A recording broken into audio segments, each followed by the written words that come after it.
वन्दे मातरम् सुजलां सुफलां CZMA classes में आपका स्वागत है। आज हम स्टार्ट करते हैं केमिस्ट्री। एसएससी, रेलवे, पुलिस, यानी कि जहाँ भी विज्ञान का पोर्शन पूछा जाता है उसमें महत्वपूर्ण भूमिका अदा करती है केमिस्ट्री। पहले हमने जो चैप्टर चुना है परमाणु संरचना, तो परमाणु संरचना में बात करेंगे सबसे पहले कि आखिरकार परमाणु सिद्धांत किसने दिया। तो यहाँ स्टार्ट करते हैं, चलिए शुरुआत कर देते हैं। चैप्टर हमने लिख लिया है परमाणु संरचना। परमाणु संरचना में स्टार्टिंग करेंगे कि आखिरकार परमाणु सिद्धांत सबसे पहले किसने दिया था। तो परमाणु सिद्धांत की अगर बात करें तो सिद्धांत जो प्रिंसिपल था परमाणु का वो सबसे पहले जॉन डाल्टन ने दिया था। John Dalton. अब जॉन डाल्टन की बात करें तो ये भी पूछा जाता है कि कभी कभी पूछ लेता है कि कौन सी सन में दिया। तो 1808 ईस्वी में परमाणु संरचना के लिए जॉन डाल्टन ने एक सिद्धांत प्रतिपादित किया। अब ये सिद्धांत क्या था इस पे ज़्यादा बातचीत हम लोग नहीं करेंगे, लेकिन इन्होंने कुछ बातें सुझाई परमाणु के लिए कौन कौन महत्वपूर्ण बातें हो सकती हैं इन्होंने बताया। और आगे जैसे जैसे बातें आगे बढ़ती चली गई तो आगे बहुत सारी चीज़ें परमाणु के विषय में बदलती रहीं, समय के साथ साथ में चीज़ें बदलती रहीं। तो ये भी कहा गया परिभाषा में शुरुआत की परिभाषा कुछ और थी, लेकिन बाद में आधुनिक परिभाषा कुछ इस प्रकार से आई। आधुनिक लोगों ने कहा परमाणु एक अविभाज्य कण नहीं है।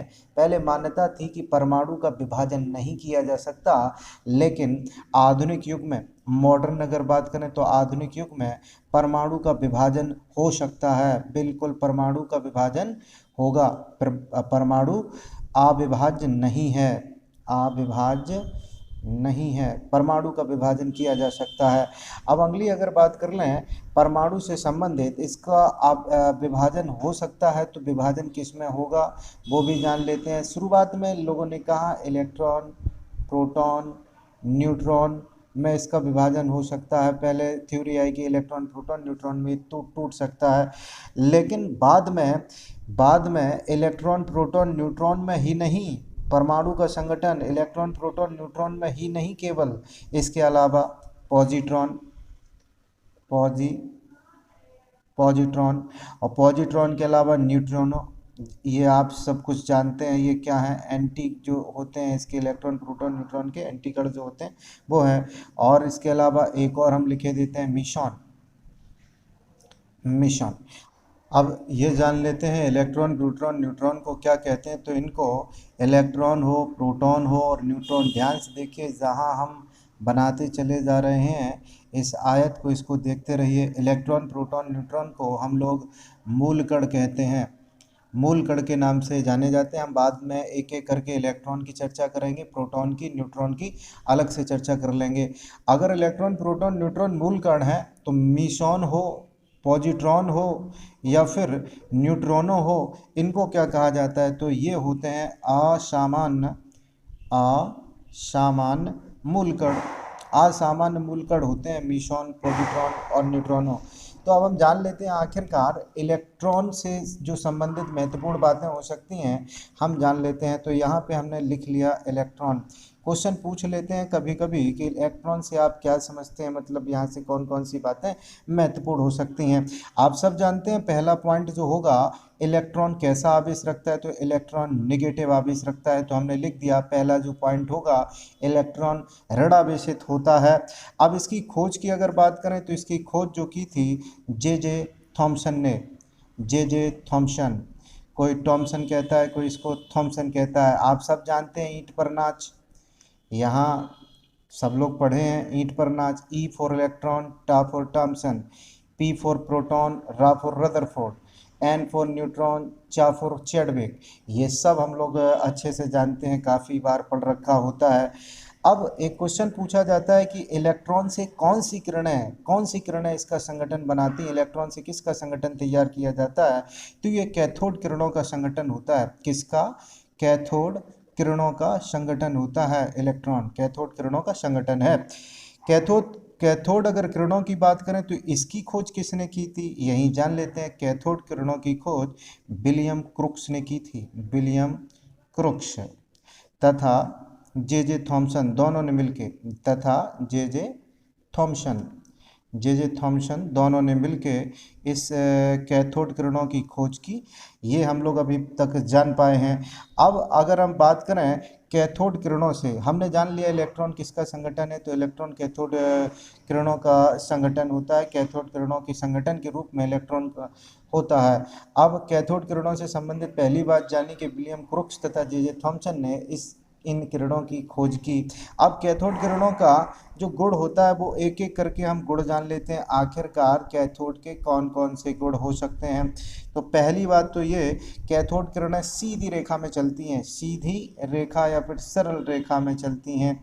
कैथोड किरणें क्या यांत्रिक प्रभाव दिखाती हैं, यांत्रिक प्रभाव का मतलब है मैकेनिकल इफेक्ट दिखाती हैं कि नहीं, तो ये हाँ सही बात है, यांत्रिक प्रभाव भी दिखाती हैं। निश्चित रूप से यांत्रिक प्रभाव यानी कि मैकेनिकल इफेक्ट कैथोड किरणों के द्वारा दर्शाया जाता है या दिखाया जाता है। कैथोड किरणें किससे बनी होती हैं ये बताने की ज़रूरत है नहीं। कैथोड किरणें आप सब जानते हैं इलेक्ट्रॉन से बनी होती हैं। कैथोड किरणें इलेक्ट्रॉन से बनी होती हैं। अगला पॉइंट ये रहा, कैथोड जो किरणें होती हैं, कैथोड किरणें ऋणावेशित तो होती हैं, प्रदीप्त उत्पन्न करती हैं, प्रदीप्त उत्पन्न करते हैं, ये भी बहुत महत्वपूर्ण बात है। अब कैथोड किरणें अगर किसी से टकरा जाएं, किसी वस्तु से अगर टकरा जाएं तो क्या करेंगी, उसका ताप बढ़ेगा या घटेगा, तो ताप बिल्कुल इसका बढ़ जाएगा। जब कैथोड किरणें किसी वस्तु से टकराती हैं तो ताप इसका बढ़ जाता है, ताप इसका बढ़ जाता है। अब अगली हम लोग बात जान लेते हैं, कैथोड किरणें क्या करेंगी, कॉपर से अगर टकरा जाएं तो कॉपर से टकराकर ये क्या करेंगी। बहुत महत्वपूर्ण ये बातें हैं, समझते रहिए, सुनते रहिए ध्यान से। कैथोड किरणें यदि कॉपर से टकरा जाएं, Cu से अगर टकरा जाएं तो क्या होगा, एक्स किरणें यानी कि एक्स रेस बन जाती हैं, एक्स रेस उत्पन्न करती हैं।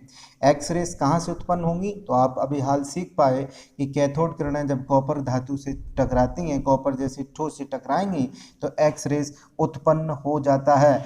कैथोड रे के बारे में ये पूछा जाता है, क्या ये फोटोग्राफिक प्लेट को प्रभावित करती हैं, तो यस, ये फोटोग्राफिक प्लेट को प्रभावित करती हैं, फोटोग्राफिक प्लेट को प्रभावित करती हैं, यानी कि इफेक्ट इसके ऊपर डालती हैं।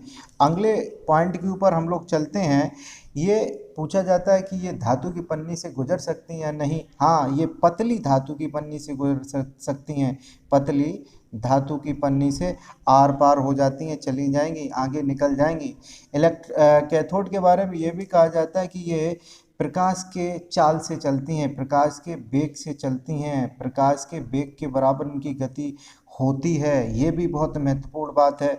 इसके बाद में अगला पॉइंट हम लोग जान लेते हैं, कैथोड किरणों में आयनन क्षमता होती है कि नहीं, तो आयनन क्षमता होती है, बिल्कुल सही बात है, बिल्कुल होती है, आयनन क्षमता इसके अंतर्गत पाई जाती है। अच्छा, अगर ये किसी गैस से अगर गुजरें तो उसको आयनित कर देंगी या नहीं कर देंगी, अगर कैथोड किरणें किसी गैस से गुजरें उसको आयनित कर देंगी, तो जवाब होगा हाँ, किसी गैस से निकलने पर कैथोड किरणें उसको आयनित कर देती हैं। ये